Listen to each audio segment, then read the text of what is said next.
I'm pleased to say that we've found Sir Cliff Richard. Yay! And he's joining us now. Hello to you, Sir Cliff. Hi there, how are you? I am great, and Joanna's here with us, Joanna Lumley, of course, and she is your biggest fan. Joanna. Well, she should be here because she's a national treasure. That's exactly right. You are the nationally treasure. You are the treasure beyond treasures. That's true. Oh, I can't wait to see you, Joanna. Tell me what role you... I don't know which bus you're on, though. I'm on the 50s bus. OK, I was about to ask you, Sir Cliff, tell me more about your role in the pageant today.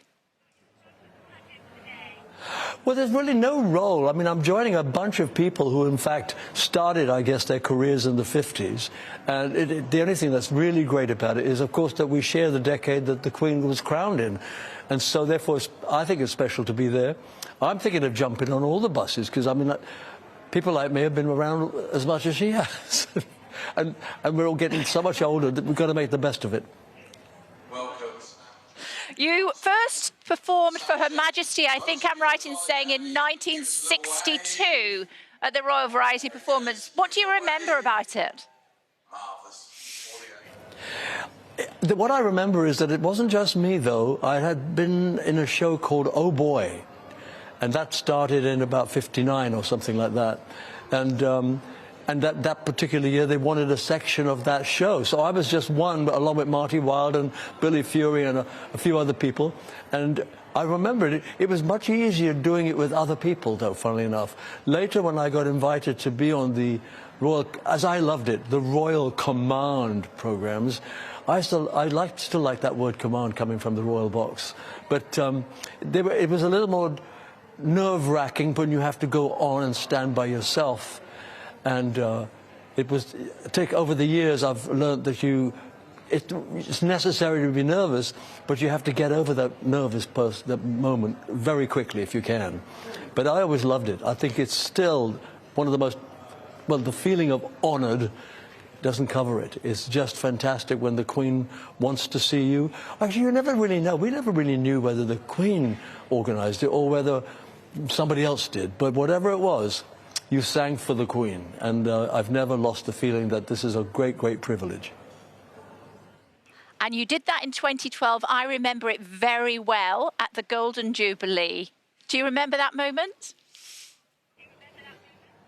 I do, yes. It was terrific. The one thing I will say now, that the show that I saw last night was probably the best produced show ever done for the Queen. I mean, they must have spent millions on the lighting. It was just fantastic. And I found myself feeling slightly envious that I hadn't been invited to sing, because I would have loved just one picture in front of the palace lit like that. But it wasn't to be. And, of course, I think that it's a good idea. For instance, I've always been there, and Shirley Bassey's been there, and Tom Jones and McCartney and all that. And I think the new generation needed to be there last night, and hopefully they'll be around to sing for Charles, and then after that sing for William. So in a way, those of us who have done the years, it's time to relinquish our positions to a certain extent. Although I'm still recording, so I'm still going to be competing with people in the charts, but I say the new blood was good to see there. And I'd love to have been invited just to sing a note, just to be in that production. It was absolutely brilliantly produced.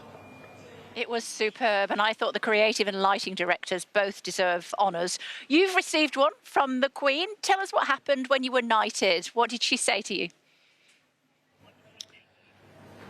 What first worried me was that they'd said to me, there's going to be a sort of stool there. And he said, you don't sit on it, and it's got a handle.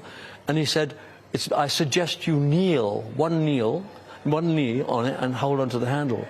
He said, I've seen grown men collapse with nerves. And, of course, it was nerve-wracking. But I did what they said. And the other thing was that they said, say nothing unless Her Majesty says something to you. So I got my hold of the handle, I kneeled. And the only thing I felt worried about was when the Queen came to me, she had the sword like this. No. It was just fantastic. She dubbed me on the shoulders. I was told then to stand up, and I did, and I waited. And she said, oh, this has been a long time coming. And I burbled I mean, I couldn't talk. The emotion, my three sisters were there. The band started to play Congratulations, and I was like this. Afterwards, I said to my sisters, the Queen's probably sitting there with a cup of tea thinking, why didn't we give this knighthood to someone who could speak English? It was just nerve-wracking, and I didn't do too well at the end of it. I must share with you, Sir Cliff, that Joanna used to mimic you tell the story, you tell it much better. Cliff, I know you've seen me do this before, and it's so shaming. But anyway, at school when I was 12, because I'm only a Nats younger than you, and you had Living Doll, and we were at a convent school, and we were fairly sort of locked in, but through Radio Luxembourg, we could hear the music. And so I learnt Living Doll, and I used to get my tennis racket, and I used to go, got myself a crying, talking, sleeping, walking, living doll. And that was you! And everybody went, oh, God, you're just like Cliff. And I felt so proud. That is fantastic. That's the best imitation of me I've ever heard. Do you think that you two could maybe sing it together? How do you feel about that, Sir Cliff? No, actually, I can tell you something even better. I was at Wimbledon, one of those that great washout day, Cliff. Oh, I remember that, when nobody knew what to do because we were all sitting in our seats and it was just pouring with rain. And suddenly you got up and started to sing. And I think it was, we're all going on a summer holiday or something like that. You began to sing and people were so thrilled and so grateful. And I was there to see you. Well, you're right. I started with Summer Holiday, but I was never meant to sing. I had said, if it was raining, I was asked to go and talk to Wimbledon Radio, where they were interviewing tennis players and things, and they said, would you come and talk? So I said, yeah, of course I will. And it rained, so they called me in. Suddenly I had this piece of paper shoved just beneath my chin. I looked down. Now, this was my first year as a member of Wimbledon. And I looked and it said, the secretary wants to see you in his office. So I thought, I've got my badge on, I've got everything, my name is there, wearing my tie. Anyway, I went, and he said, look, it's been raining so hard and so long, can you do something for us? And I said, oh, I don't have a guitar here or anything. And then he said, well, what about if you did an interview? And I said, well, yeah, I quite like doing interviews. Yeah, let's do the interview. So somebody came from the BBC, and they talked to me. We did about 15 minutes or 10 minutes of chat.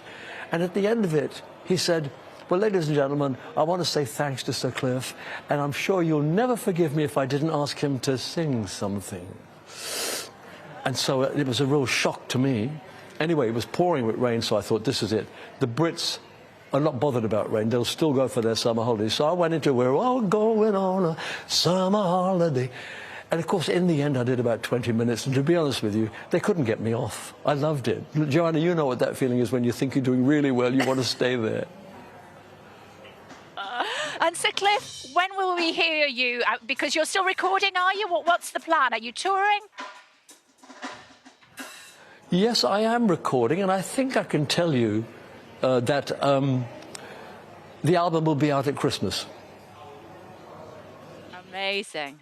Amazing. We're so looking forward to it. How much are you looking forward to the day? I know I've got to let you go, but what are you most looking forward to for the day today? What am I going to do what? Sorry. No, I was just asking you, Sir Cliff, if you could just indulge us and tell us what you're most looking forward to today. I think I'm looking forward and hoping to find people waving up at me. It's going to be very difficult for all these people to find their various favourites, because when the bus is full of really people that I've grown up with as well, and loved and watched and played with. So it's going to be wonderful if I've got a fan or two that's going to wave directly at me. But anyway, I think we're all ready to wave at all these people who have given us lives. When you think about it. You know, I sometimes wake up in the homes I have 2 homes, and I think to myself, how the heck did I get here?